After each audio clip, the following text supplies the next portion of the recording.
So Bubba is apparently the chicken whisperer, trying to sneak up so we can actually see. Comes over and they come out of nowhere so they could see him. They were diligently just eating worms on the other side of the whole yard, and they came running over here to talk to Bubba. They're kind of gone away now that they see me.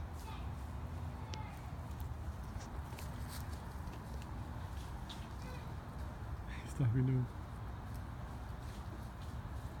Where are you going, guys?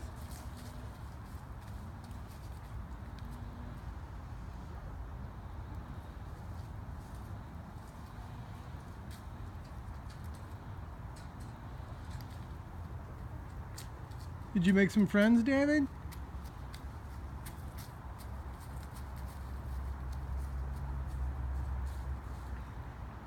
See? He was just there. Where'd they go?